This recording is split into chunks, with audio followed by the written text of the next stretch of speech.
প্রিয় শিক্ষার্থী আসসালামু আলাইকুম। আজকের ক্লাসে তোমাদের গণিত বইয়ের 30 পাতার 5, 6, 7, 8 এই 4টা অঙ্ক সমাধান করব। তো প্রথমে 5 নম্বর অঙ্কটি দেখো। 5 নম্বর অঙ্কে লেখা আছে 12টি কলা এবং 8টি পেঁপের মূল্য একত্রে 616 টাকা।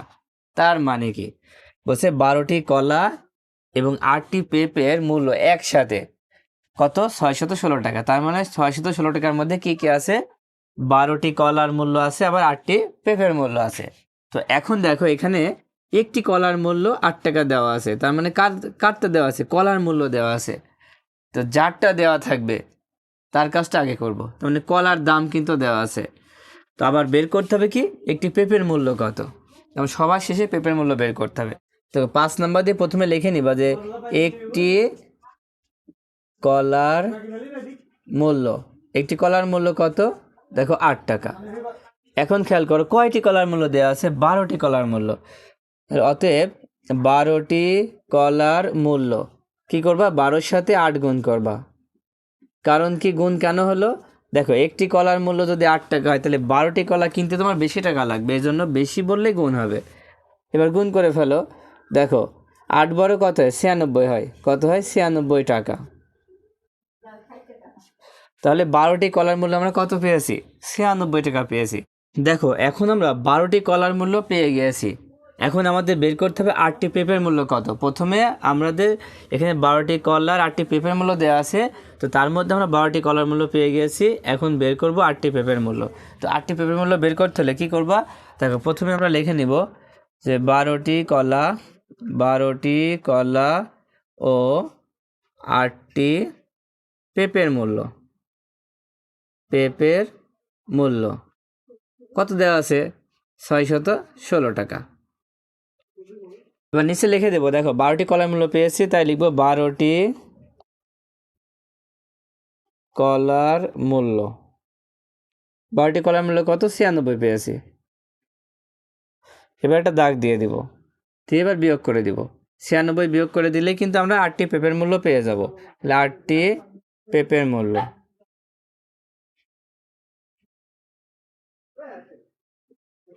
আচ্ছা, বিয়োগ করে দাও। দেখো 6 থেকে 6 বিয়োগ করলে 0। এবার 1কে আমরা 11 ধরবো। 11 থেকে 9 বিয়োগ করলে 2 হয়, হাতে থাকবে 1। সেই 1 6 থেকে বিয়োগ করলে 5 হবে। কত হচ্ছে? 520 টাকা। তার মানে 8টি পেঁপের মূল্য হচ্ছে 520 টাকা। এবার আমাদের বের করতে বলেছে কয়টা পেঁপের মূল্য। দেখো তো, এখানে বের করতে বলেছে একটি পেঁপের মূল্য, তাই লিখব একটি পেঁপের মূল্য। অতএব একটি পেঁপের মূল্য। দেখো, 8টি পেঁপের মূল্য যদি 520 টাকা হয়, তাহলে একটি পেঁপের মূল্য কম হবে না বেশি হবে? তোমাদের কি মনে হয়? কম হবে। কম হলে কি করতে হয়? ভাগ করতে হয়। 520কে ভাগ করব কয় দিয়ে? এই 8 দিয়ে। এবার ভাগ করলে কিন্তু উত্তরটা হয়ে যাবে। তো 520কে আমরা 8 দিয়ে ভাগ করব। দেখো কত হয়। এখানে আমরা করে দিচ্ছি 8 দিয়ে 520কে ভাগ করে ফেলবো। প্রথমে 8 দিয়ে যদি 52কে ভাগ করা হয়, তাহলে কত হবে? 6 48। এবার বিয়োগ করো, বিয়োগ করলে হচ্ছে 4 হচ্ছে, এবার 0 নামায় দাও। তাহলে 5 8 40। কত হচ্ছে? 65 টাকা। তার মানে একটি পেঁপের মূল্য কত হচ্ছে? 65 টাকা। তাহলে উত্তর হবে 65 টাকা। উত্তর 65 টাকা। এবার 6 নম্বরটা খেয়াল করো। 6 নম্বরে আছে 5টি গরু এবং 8টি ছাগলের মূল্য একত্রে 6,25,800 টাকা। দেখো, এই 6,25,800 টাকা, এর মধ্যে আছে 5টি গরুর দাম ও 8টি ছাগলের দাম। হ্যাঁ, এখন দেখো এখানে একটি ছাগলের মূল্য দেওয়া আছে 17,600 টাকা। তার মানে ছাগলের দাম কিন্তু দেওয়া আছে। কয়টির দাম? একটির দাম। তাই যার দাম দেওয়া থাকবে তার কাজটা আগে করব। তো এখানে দেখো লাস্ট পর্যন্ত আমাদের একটি গরুর মূল্য কত বের করতে হবে। তো ছাগলের দাম যেহেতু দেওয়া আছে, তাই শুরু করব। প্রথমেই 6 নম্বর দিয়ে লিখব একটি ছাগলের মূল্য। একটি ছাগলের মূল্য কত টাকা? 17,600 টাকা। কয়টা ছাগলের কথা বলেছে? দেখো এখানে ছাগল হচ্ছে 8টি, তাই লিখবো অতএব 8টি ছাগলের মূল্য কি হবে? গুণ হবে না ভাগ হবে? দেখো একটির দাম এত হলে আটটির দাম বেশি হবে, সেই জন্য গুণ হবে। গুণ করে দাও। গুণ করলে কত হয় দেখো, 8-এর সাথে 0 গুণ করলে 0, 8-এর সাথে 0 গুণ করলে 0, 6 8-এ 48-এর 8, হাতে থাকে 4। এবার 7 8-এ 56, 56 আর 4 কত হয়, 56 আর 4 60, 60-এর 0, হাতে থাকে 6। এবার 8 অক্ষে 8 আর 6 হচ্ছে 14, তার মানে এখানে 14 লিখে দিলেই হয়ে যাবে। কত হচ্ছে দেখো, তাহলে আমাদের এখানে হলো 1,40,800 টাকা। তাহলে 8টি ছাগলের মূল্য কত হচ্ছে, 1,40,800 টাকা। তো আমরা 8টি ছাগল, দেখো আমরা 8টি ছাগলের দাম কিন্তু পেয়ে গিয়েছি। এখন আমাদের বের করতে হবে 5টি গরুর মূল্য। দেখো এখানে আমাদের 5টি গরু এবং 8টি ছাগলের দাম দেওয়া আছে, তার মধ্যে থেকে আমরা 8টি ছাগলের দাম পেয়ে গিয়েছি। এখন বের করবো গরুর মূল্য। তো আমরা এটা একটু শর্টে করবো, যে এইভাবে তোমরা লিখতে পারো, যে লিখবা হচ্ছে 5টি গরুর মূল্য, 5টি গরুর মূল্য। দেখো 5টি গরুর মূল্য দিয়ে কি করবা, এই যে 6,25,800 টাকা থেকে 1,40,800 টাকা বিয়োগ করে দিব। তাহলে 5টি গরুর দাম কিন্তু বিয়োগ করলে আমরা পেয়ে যাব। বিয়োগ করে ফেলো, দেখো 0 0 0 0 0 0, 8 আর 8 মিলে যাচ্ছে 0, 5 থেকে 0 বিয়োগ করলে 5 হয়, 2 আর এখানে 4, তার মানে 2কে আমরা 12 ধরবো, 12 থেকে 4 বিয়োগ করলে 8 হয়। এবার কিন্তু হাতে 1 থাকছে, সে এক হাতে যোগ করলে 2 হয়, এবার 6 থেকে 2 বিয়োগ করলে 4 হয়। তাহলে কত হচ্ছে, 4,85,000 টাকা। 5টি গরুর মূল্য হচ্ছে 4,85,000 টাকা। এখন খেয়াল করো, আমাদের বের করতে বলেছে একটি গরুর মূল্য। আচ্ছা, 4টি গরুর মূল্য যদি তোমার জানা থাকে, তাহলে একটি গরুর মূল্য খুব সহজে বের করতে পারবা। তাই কি লিখবা, দেখো নিচে লিখবা একটি গরুর মূল্য, একটি গরুর মূল্য। দেখো একটি গরুর মূল্য বের করার জন্য কি করবা, এখানে যে সংখ্যাটা আমরা পেয়েছি 4,85,000, এই সংখ্যাটাকে আমরা ভাগ দিব 5 দিয়ে। কেন ভাগ দিব, কারণ 5টি গরুর মূল্য যদি এত হয়, তাহলে একটি গরুর মূল্য হবে কম হবে, সেজন্যই 5 দিয়ে এটাকে ভাগ করলে আমরা একটি গরুর মূল্য পেয়ে যাব। তো ভাগ করে ফেলো। দেখো আমরা পাশে ভাগ করে দেখাচ্ছি।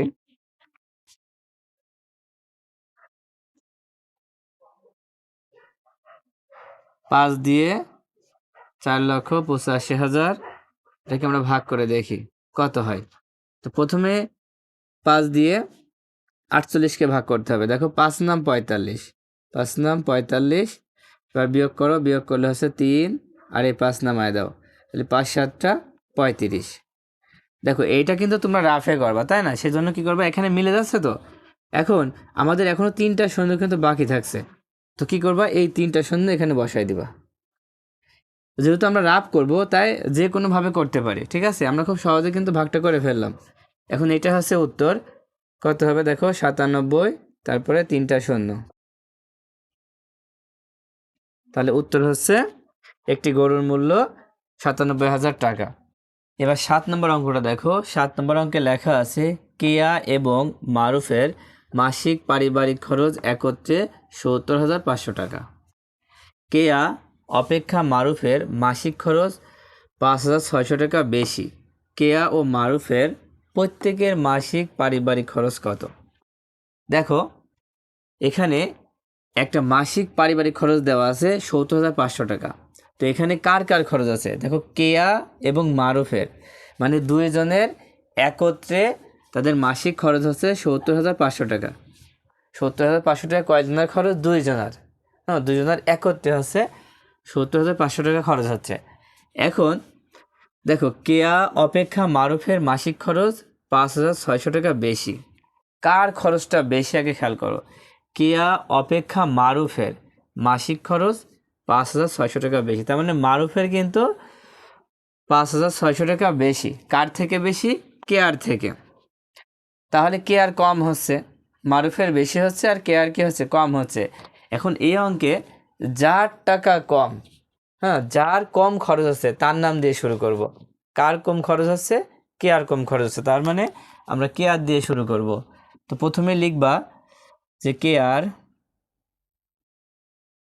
মাসিক খরচ। দেখো এখন আমাদের মোট টাকা হচ্ছে ৭০,৫০০। এবার যেটা বেশি, এই বেশিটা বিয়োগ করে দিব। ৫,৬০০ এটা বেশি ছিল, বিয়োগ করে দিব।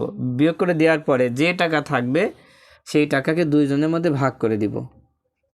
হ্যাঁ, যেহেতু এখানে দুইজন আছে সেই জন্য ভাগ দিয়ে 2 লিখব, এটা মনে রাখবা। তাহলে কি করবা, যার টাকা কম তার নাম দিয়ে শুরু করব।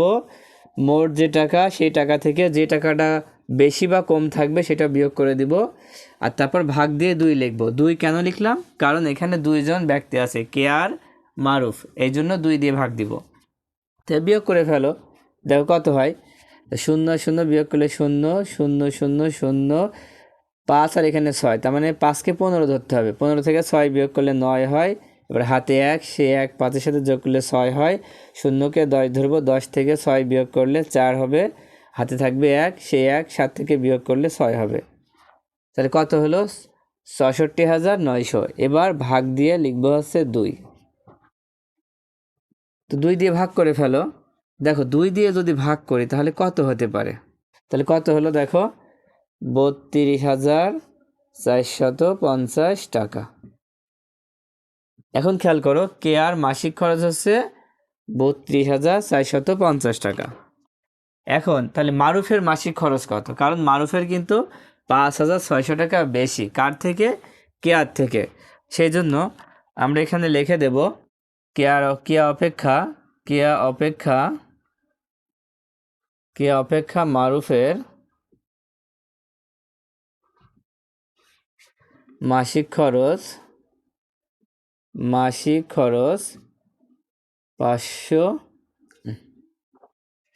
৫,৬০০ টাকা বেশি, ৫,৬০০ টাকা বেশি।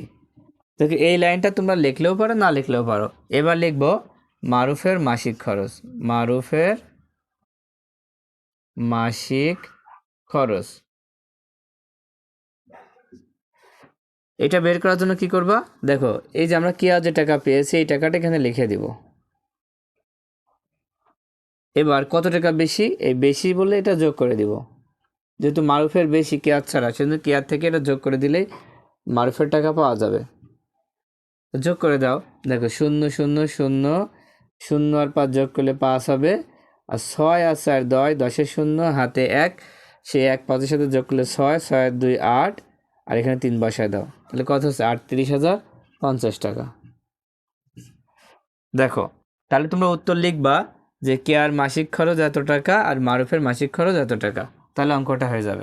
এবার 8 নম্বর খেয়াল করো, রনি এবং বাসিরের কাছে একত্রে 780টি লিচু আছে। কয়টি লিচু আছে, 780টি। কয়জনের লিচু, রনি এবং বাসিরের, তার মানে 2 জনের লিচু একসাথে 780টি আছে, তাই না। এখন দেখো রনি অপেক্ষা বাসিরের কাছে 64টি লিচু কম আছে। কার কম আছে, ভালো করে খেয়াল করবা। রনি অপেক্ষা বাসিরের কাছে 64টি লিচু কম আছে, তার মানে বাসিরের কম আছে আর রনির বেশি আছে। তো এখন রনি এবং বাসিরের প্রত্যেকের কতটি করে লিচু আছে। তো আমরা আগেই বলেছি এই ধরনের অঙ্ক যার কম আছে তার নাম দিয়ে শুরু করব। কার কম আছে, এখানে বাসিরের কম আছে। হ্যাঁ, সেই জন্য আমরা বাসিরের নাম দিয়ে শুরু করব। দেখো প্রথমে 8 নম্বর দিয়ে লিখবা, বাসিরের লিচু আছে, মোট লিচু আছে 780।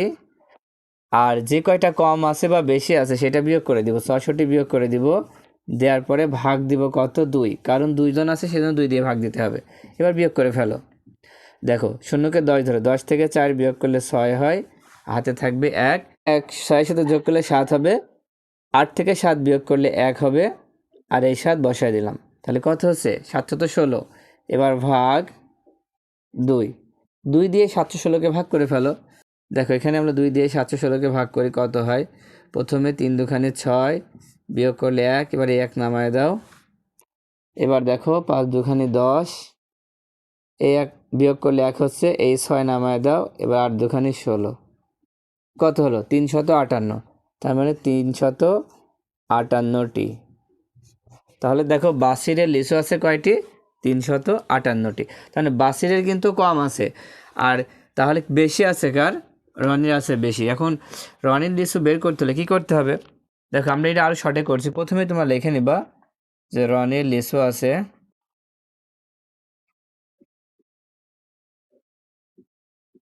এবার কি করবা? এই যে বাসির যে লিচু আছে এই লিচুর সাথে এই যে কয়টা লিচু বেশি আছে এই লিচুটা যোগ করে দিব।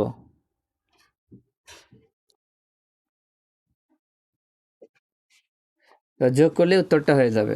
দেখো 8 আর 4 12, 12 2 হাতে থাকবে 1, সেই 1 6 সাথে যোগ করলে 7, আর এই 5 যোগ করো, 7 5 12, 12 2 হাতে থাকবে 1, সেই 1 3 সাথে যোগ করলে 4, কত হলো? 422টি। তাহলে তোমরা উত্তর কীভাবে লিখবা? দেখো লিখবা আছে বাসিরের লিচু আছে 358টি আর রনির লিচু আছে 422টি, তাহলে অঙ্ক হয়ে যাবে। তো আজকের মতো ক্লাসটি এই পর্যন্ত। আল্লাহ হাফেজ।